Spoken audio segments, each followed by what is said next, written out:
विद्यार्थी मित्रांनो नमस्कार. मी डॉक्टर मारुती हुलसुरे. मागील 15 वर्षापासून परभणीमध्ये डॉक्टर हुलसुरे बायोलॉजी क्लासेसमध्ये बायोलॉजी विषय शिकवतोय. आतापर्यंत माझ्या मार्गदर्शनामधून हजारो विद्यार्थ्यांना वैद्यकीय शाखेमध्ये प्रवेश मिळालेला आहे. तर विद्यार्थी मित्रांनो, तुम्ही आता 10वीची परीक्षा दिलेली आहे. तर त्यानंतर तुम्ही आता स्टडी करणार आहात नीट. तर विद्यार्थी मित्रांनो, नीट ही काय आहे? नॅशनल इलिजिबिलिटी कम एंट्रन्स टेस्ट. या परीक्षेच्या द्वारे वैद्यकीय शाखेमधील ऍडमिशन होत असतात. म्हणजे ही परीक्षा वैद्यकीय शाखेसाठी पूर्व परीक्षा म्हणून घेतली जाते. ही परीक्षा तुम्हाला माहिती आहे 720 मार्काची आहे.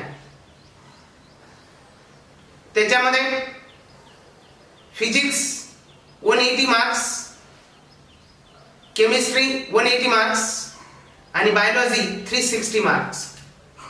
तर एकंदरीत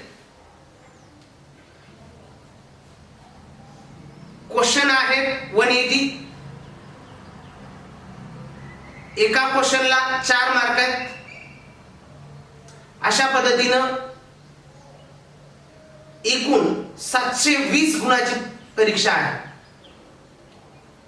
त्याच्यामध्ये बायोलॉजीला 50% वेटेज आहे. नीटचा अभ्यासक्रम हा फर्स्ट अभ्यासक्रम आहे. या अभ्यासक्रमामध्ये पूर्ण एनसीईआरटी चा अभ्यासक्रम आपल्याला स्टडी करायचा आहे. याचा अर्थ NEET exam totally depends upon the NCERT.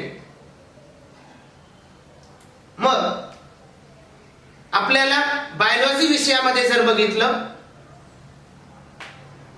Biology के अंदर 11th एनसीईआरटी और 12th एनसीईआरटी ऐसे दो अलग अलग पार्ट है. 11th एनसीईआरटी के अंदर 22 टॉपिक्स है और जो 12th एनसीईआरटी है उसके अंदर 16 टॉपिक्स है. तर बाळांनो, मग जे काही वैद्यकीय शाखा आहेत, MBBS, BDS, BHMS, फिजिओथेरपी, जे काही मेडिकलच्या शाखा आहेत, या सगळ्या शाखांसाठी नीट ही परीक्षा घेतली जाते. आता एम्स चे पण ऍडमिशन नीट मधूनच होणार आहे. म्हणून आपल्याला सुरुवातीपासून नीटचा व्यवस्थित पद्धतीने अभ्यास करणं गरजेचं आहे. आपल्याला नीट चांगल्या पद्धतीने मार्क मिळवायचे असतील, फर्स्ट अटेम्प्ट मध्ये MBBS ला लागायचं असेल, तर विद्यार्थी मित्रांनो, पहिल्या दिवसापासून आपलं अभ्यासाचं नियोजन आवश्यक आहे. पहिल्या दिवसापासून 5 ते 6 तास व्यवस्थित पद्धतीने अभ्यास करणं गरजेचं आहे. नीट ही परीक्षा मॅरेथॉन सारखी आहे. आपल्याला कंटिन्युअसली अभ्यास करावा लागतो. अभ्यासामध्ये गॅप जमत नाही. झालेल्या अभ्यासक्रमाला व्यवस्थित रिव्हिजन करावं लागतं. जे पॉइंट्स आपण टीचिंग मध्ये शिकवतोय त्याला रिव्हिजन आवश्यक आहे. व्यवस्थित पॉइंट समजून घेणं गरजेचं आहे आणि जे पॉइंट्सवर डिफिकल्टी आहे ते पॉइंट्स विचारणं गरजेचं आहे. मग जे काही एनसीईआरटीचं पुस्तक आहे याच्यासोबत आपल्याला डॉक्टर हुलसुरे बायोलॉजी क्लासेसचं स्टडी मटेरियल आहे. ते स्टडी मटेरियल आम्ही नीटच्या धर्तीवर तयार केलेलं आहे. त्याच्यामध्ये आतापर्यंत आलेले प्रश्न, जे काही एनसीईआरटी मधले पॉइंट आहेत त्याला सिंप्लिफाय करून तयार केलेल्या नोट्स आहेत. त्या नोट्सच्या बाहेरचं नीटमध्ये काही येत नाही. त्यामुळे आपल्याला एनसीईआरटी पुस्तकासोबत आपल्या नोट्स स्टडी करायचा आहे.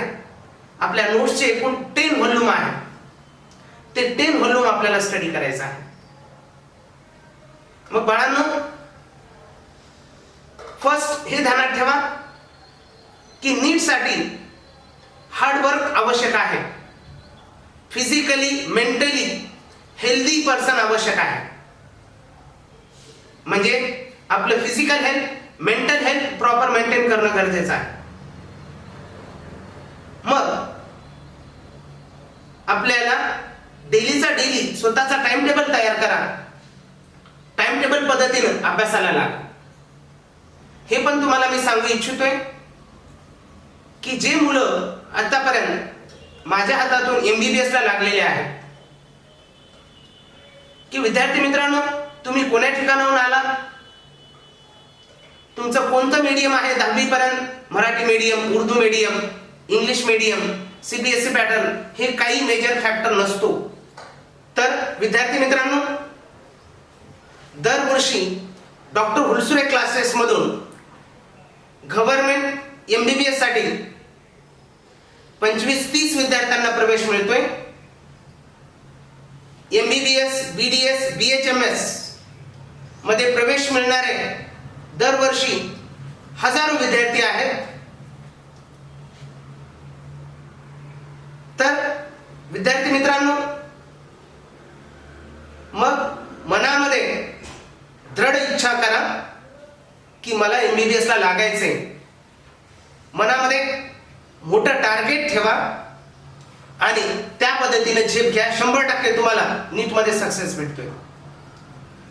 हे पण ध्यानात ठेवा, जे आम्ही दररोजच्या दररोज शिकवणार आहोत ते दररोजच्या दररोज तुम्ही घरी अभ्यास करणं गरजेचं आहे. जे ऑनलाईन टेस्टचं शेड्यूल आहे त्या पद्धतीने एक्झाम देणं गरजेचं आहे. तर तुम्हाला मी जे 11-12 साठी बेसिक लागणार आहे ते 1-2 पिरियड मध्ये बेसिक शिकवणार आहे. आणि त्यानंतर आपल्याला 11 नीट NCERTच्या अभ्यासक्रमाकडे जायचं आहे.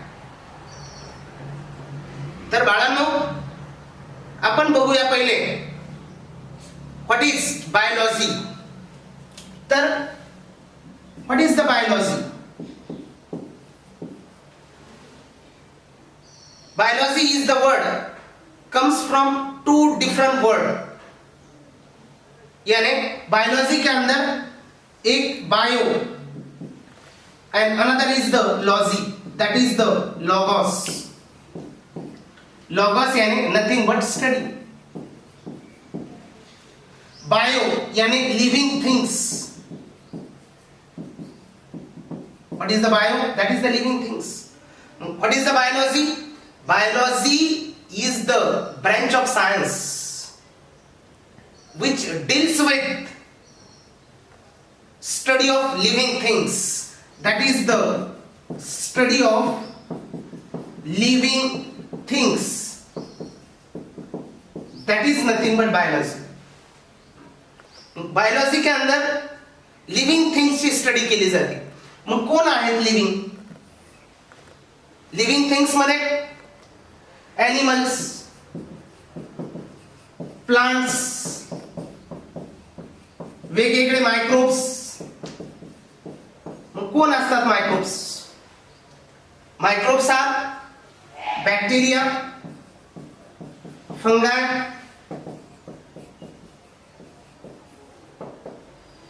Viruses, protozoan, helminths. All are the microbes. Now विद्यार्थी मित्रांनो, मग प्लांट्स, एनिमल्स, मायक्रोब्स यांची स्टडी करणं हे कशामध्ये येत असतं? बायोलॉजी मध्ये. मग study of animal is nothing but zoology. What is the zoology? Zoo यानी animal. Study of animal, that is the zoology. Plants,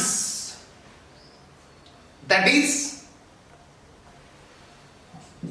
study of plants is called as a botany. आणि मायक्रोबायोलॉजीची study करणं that is nothing but microbiology.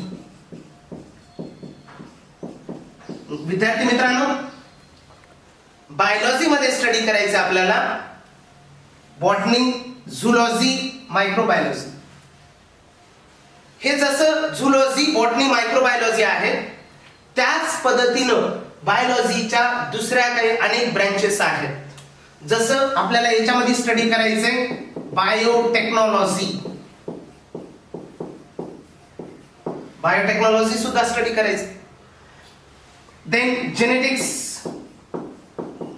Genetics also study करायचं आपल्याला. याच्यामध्ये study करायचं आपल्याला environmental science, environmental science. Okay, हे कुठं study करायचंय? हे सगळं आपल्याला बायोलॉजी मध्ये स्टडी करायचं. मग बघा, बायोलॉजी आपण काय काय बघितले. What is the biology? बायोलॉजीच्या ह्या वेगवेगळ्या ब्रँचेस. मग त्याच्यामध्ये what is the botany? Study of plants. Zoology, study of animals. Microbiology, study of microbes, that is the microorganism. What is the microorganism? The organism which cannot be seen by naked eyes. Naked eyes. जे organism naked eyes न आपण बघू शकत नाही ते बघण्यासाठी आपल्याला मायक्रोब्सचा use करावा लागतं. That organism are the microbes. मग बायोलॉजी मध्ये अजून कशा कशाचा इन्क्लूड आहे? एक दुसरं म्हणजे बायोटेक्नॉलॉजी, जेनेटिक्स, इन्व्हायरमेंटल सायन्स, बायोकेमिस्ट्रीचे टॉपिक्स लाईक बायोमॉलिक्युल्स, बायोमॉलिक्युल्स. हे सगळं आपल्याला बायोलॉजी मध्ये स्टडी करायचं. तर विद्यार्थी मित्रांनो, मग आपण हे पॉइंट्स स्टडी केलेले आहेत. तर हे सिंपल डेफिनेशन मध्ये सिंपल पॉइंट्स आपण बोर्डवर दाखवलेले आहेत.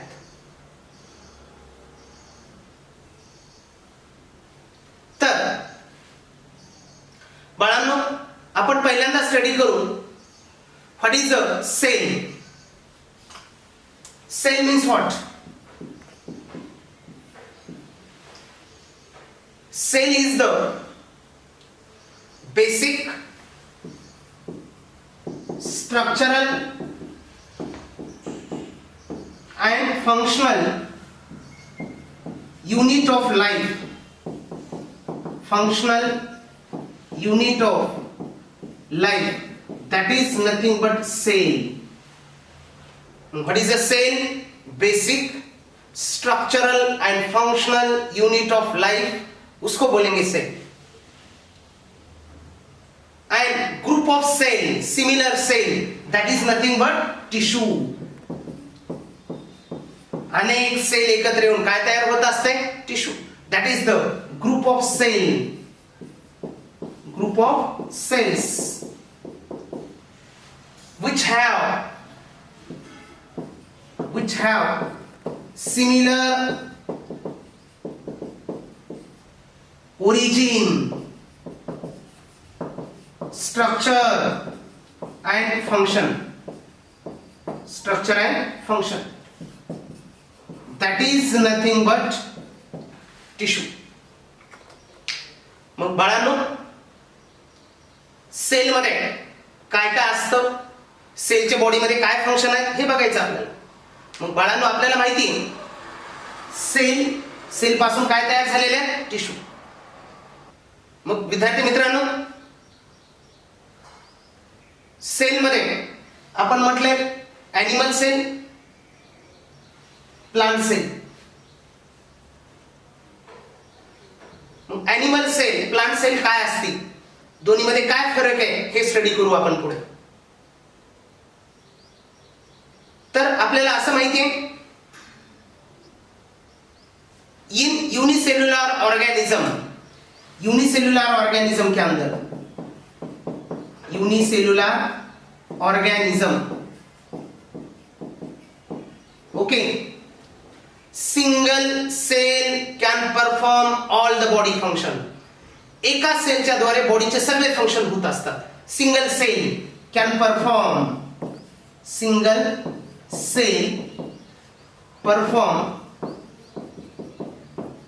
the function of like excretion, digestion, reproduction, हे सगळे फंक्शन एका सेलच्या द्वारे होत असतात. कोणामध्ये? In unicellular organism.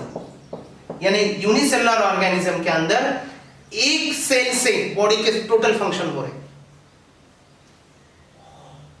Now body of complex organism made up of many cell, अनेक सेल पासून तयार झालेले. Now to perform one function many cells are involved.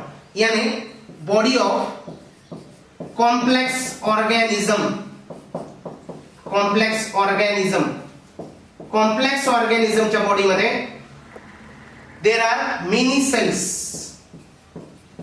many cells. To perform one function many different cells are involved. one function perform करने के लिए many cells are involved. Now in simple organism like hydra, in the simple organism like hydra, different type of cells are present, and in the different type of cells numerous cells are present. याच्यामध्ये वेगवेगळ्या टाइपच्या cell आहेत, different cells, आणि या different cell मध्ये different टाइपच्या cell आहेत, types of different cells, आणि त्या प्रत्येक डिफरंट टाइपच्या सेल मध्ये न्यूमरस सेल प्रेझेंट आहेत.